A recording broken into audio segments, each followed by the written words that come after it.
Igual que la tiroides, el mejor método para evaluar el escroto. No existe mejor método que la ecografía para la tiroides, no existe mejor método para el escroto que la ecografía. Son estructuras superficiales, no voy a insultarle diciéndole que se puede usar alta frecuencia, que eso es mejor y todo eso. Y voy a dividir la patología en 5 grupos: el escroto agudo, el tumor, el hidrocele, el varicocele y el trauma. El escroto agudo tiene 3 causas posibles: torsión testicular, epidídimo orquiopididimitis y torsión de hidátide, sobre todo en el niño. ¿Okay? El dolor testicular, el escroto agudo, es una urgencia ecográfica. ¿Okay? Es probablemente la mayor urgencia ecográfica. Si viene un paciente te mandan paciente por escroto agudo, le tenés que hacer pasar antes que todos los otros pacientes, porque hay 6 horas de tiempo de vitalidad del testículo que está torcido. Si no se opera dentro de las 6 horas, el testículo se va a perder si es una torsión. La mayoría de los casos no son torsiones, pero si es una torsión, el tiempo es clave. Por lo tanto, ese paciente tiene que pasar antes que todos los demás.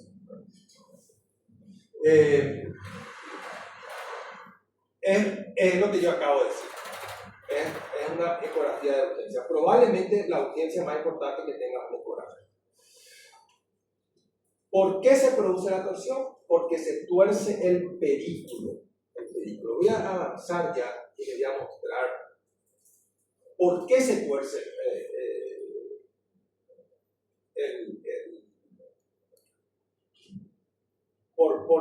se le tuerce a los pacientes que tienen una deformidad que se llama embalajo de campana. Normalmente en gris,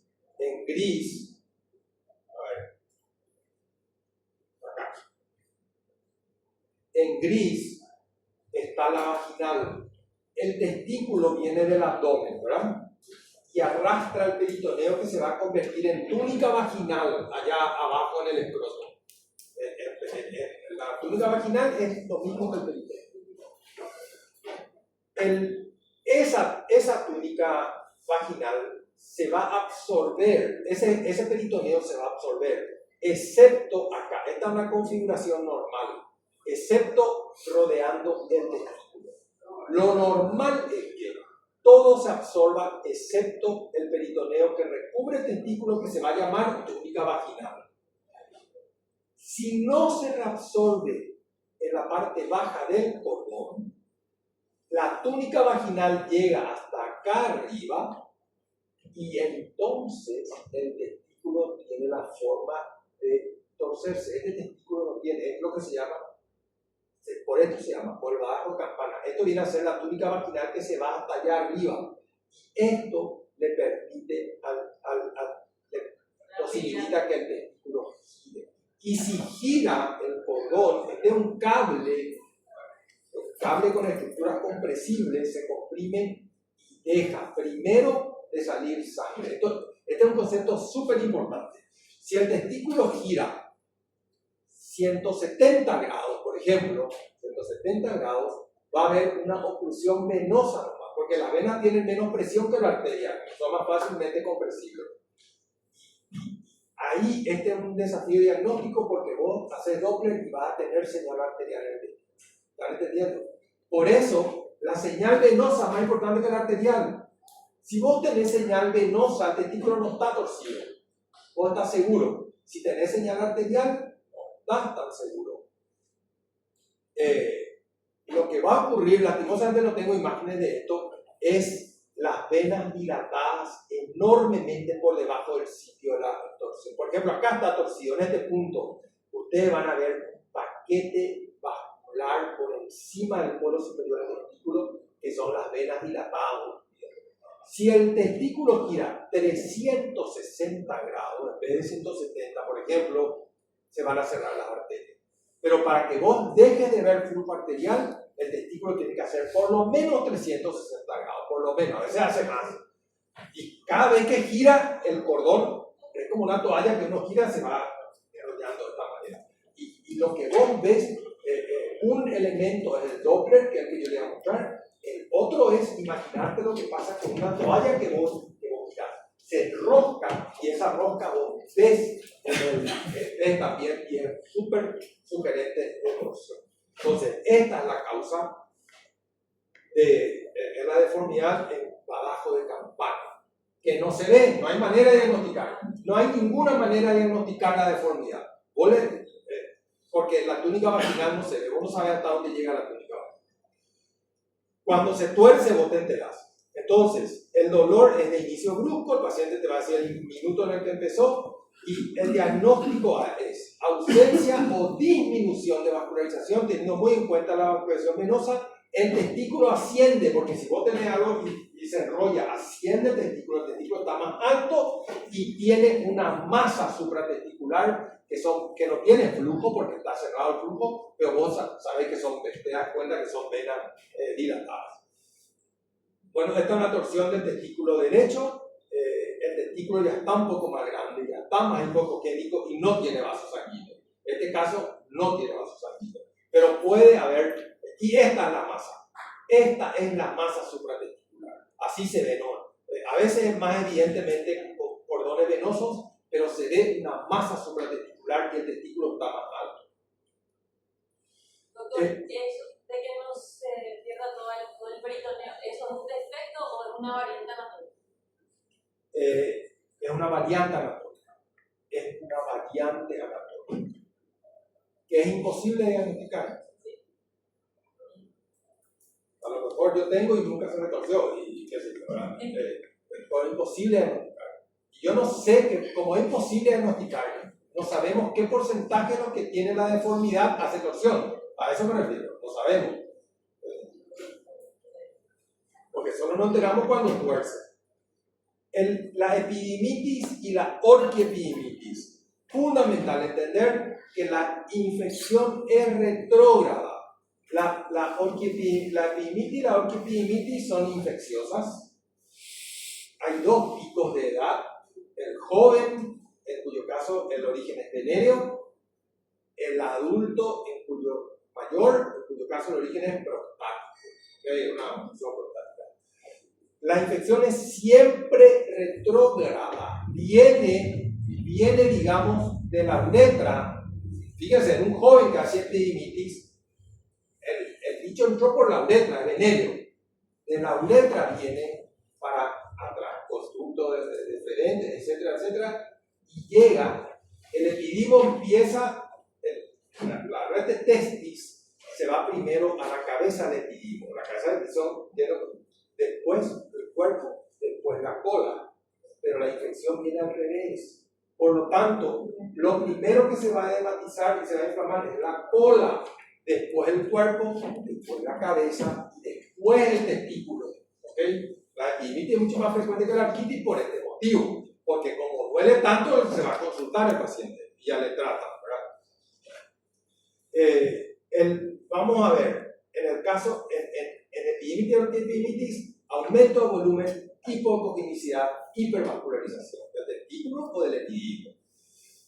Esto es lo que yo le dije, la infección va a venir de acá para acá.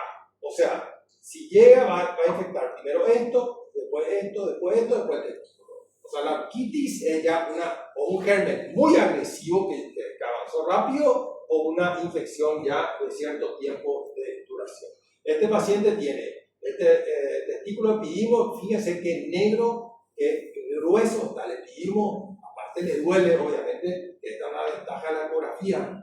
A mí me toca informar resonancia también y tomografía, y cuando vos haces la ecografía el paciente te dice me duele acá, y vos le toca a ese, te dice sí, ese me duele, fue espectacular.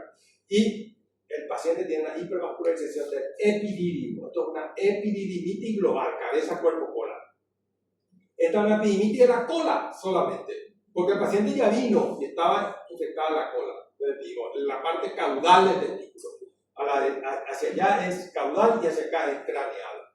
Este paciente tiene el testículo también bastante oscuro, bastante hipocogénico y tiene una hipervascularización. Esto es una orquiepididimitis. ¿Okay? Siempre comparar. La mayoría tiene dos testículos, entonces podés comparar. Es otra magia de la ecografía, magia. Cuando vos tenés una duda, una lesión en miembros, te va a ir a comparar con el otro. Tumor. Clínicamente, aumento de volumen o tumor palpable. Y el objetivo de la ecografía, esto es fundamental. Cuando hay algo palpable, este es un dogma de la ecografía escrotal. Cuando el paciente viene por algo palpable, es bastante común y asusta, algo palpable en la bolsa escrotal, la obligación del ecografista es, fundamentalmente, es decir, eso que se palpa está dentro del testículo o está fuera del testículo. Si está dentro del testículo, la posibilidad de malignidad es muy alta. Si está fuera del testículo, la posibilidad de malignidad es casi nula. ¿Okay? La intratesticular tiene un significado radicalmente diferente. Cambió el dogma. Antes, vamos a ver ejemplos. Esto que está acá. Este era un dogma hasta hace unos 10 años. Todo nódulo sólido testicular debe ser considerado como maligno e ir a orquiectomía. Estos también son dogmas de la época pre-masificación de la ecografía. Cuando hacemos mucha ecografía, lo que ocurre es que una indicación muy importante de ecografía hoy es fertilidad. Los varones, la gente que tiene deseo de procreación le mandan al varón a hacerse un Doppler de cordón espermático a ver si tiene varicocele. Y ahí se descubren de repente nódulos. Y hay una diferencia enorme, porque hasta hace 15 o 20 años, hasta la época pre-tratamiento de fertilidad, el varón que se iba a ecografía era el que tenía un nódulo palpable. ¿Okay? Y ese nódulo palpable ya tiene otro significado clínico. Pero resulta que ahora se empezaron a ver nódulos chiquitos y cambió ese dogma. Ya es mentira. No todo paciente con nódulo testicular tiene que ir a orquiectomía. Vamos a ver cuáles son los que no tienen que ir. Por supuesto que si tiene algo así, el paciente tiene que ir a orquiectomía. Y este paciente, no sé, es muy chiquito, se trata de tamaño. Este concepto se acabó. Hay muchísimos pacientes. Yo en la práctica acá en Asunción tengo pacientes a quienes estoy siguiendo nódulo testicular. Este es un caso. Este nódulo tiene 4 milímetros y está igual hace 6 años. Hace 6 años. Esto era impensable antes. Evidentemente la lesión es benigna o de muy baja malignidad. Entonces se le controla. Si el tumor tiene menos de 10 milímetros en general, una opción correcta es controlar. Otra es biopsiar. Se puede biopsiar por punción. El hidrocele no ofrece mucha dificultad el diagnóstico. Hidrocele, básicamente distinguir entre tabicado y no tabicado. El hidrocele puede ser comunicante, por eso cuando uno ve hidrocele tiene que haber el cordón, como en este caso, tiene que haber el cordón. Si en el cordón hay líquido, es comunicante. El líquido está viniendo del peritoneo.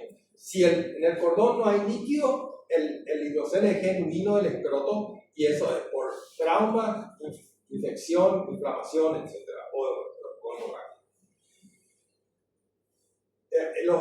Los hidroceles pueden estar tabicados. Esto se llama quiste de cordón. Habíamos visto que el peritoneo se reabsorbe todo en el cordón. Si no se reabsorbe por encima del testículo, tiene riesgo de torsión. Se puede no reabsorber para nada, en cuyo caso pasa esto, que el cordón queda abierto. En este caso, el peritoneo llega hasta, rodea todo el testículo y todo el cordón, o puede no reabsorberse parcialmente, en cuyo caso se forma un quiste de cordón. ¿Qué significa esto? El peritoneo se reabsorbió de aquí hacia el abdomen, de aquí hacia el testículo, y en el medio quedó una franja peritoneo que produce líquido. Quiste de cordón. Eso es el quiste de cordón. El peritoneo que no se reabsorbió completamente. Varicocele, varices. ¿Cuáles son los criterios? Hay que evaluar pacientes de pie, no acostado. ¿Cuáles son los criterios? Primero, dilatación venosa más de 2,5 milímetros. Y segundo, reflujo durante el Valsalva. Le pedí que haga un Valsalva, el paciente refluye. El diagnóstico es muy sencillo. Hay que mirar los testículos porque resulta que, de nuevo, el varicocele afecta 30% de la población masculina. 30%. 30% de los hombres tienen algún grado de varicocele. No les va a tratar a todos. Y un criterio que puede empujar la balanza hacia tratar, se operan, básicamente se operan los varicoceles en pacientes que están deseando procrear y no pueden, y en pacientes que tienen dolor, porque el varicocele puede doler. Y una tercera indicación sería asimetría testicular. Si el testículo izquierdo, el izquierdo que tiene varicocele, por una cuestión anatómica, si el testículo izquierdo es hipotrófico con respecto al derecho, eso hace suponer que hay un sufrimiento vascular y que conviene operar. Bueno, este es un varicocele, venas dilatadas en el cordón. Fíjense, eso que se veía el cordón lleno de venas dilatadas, vos le pedís que haga un Valsalva de pie y hace el resto, que se puede manifestar también en el espectro como está abajo. Este es el cordón derecho normal, este es el cordón, ahí tienen, a la izquierda el cordón izquierdo, a la derecha el cordón derecho, corte comparativo. Esto es normal, este es un cordón normal, hay alguna venita chiquitita, este es un cordón con varicocele. En un grado muy, muy marcado de varicocele. Por último, traumatismo. En traumatismo, una sola cosa tienen que recordar, una sola cosa. Y es cómo está la albuginia testicular. ¿Está interrumpida o no? Está interrumpida. Obviamente, el traumatismo va a dar hematoma, puede dar hematoma intratesticular, puede dar hematoma intrascrotal, extratesticular. En cualquiera de los casos, lo que importa realmente, cuando el hematoma es intratesticular, cuando ustedes ven un hematoma intratesticular, es casi seguro que la albuginia está rota y que hay que operar. Si la albuginia está rota, hay que operar porque el tejido testicular sale por esa rotura y el paciente va a perder el testículo. Si vos no te das cuenta, el paciente va a perder el testículo. Cuando el hematoma es extratesticular, este recibió un golpe, tiene un hematoma intrascrotal extratesticular, pero la albuginia está interrumpida. Y esto se confirmó quirúrgicamente, se confirmó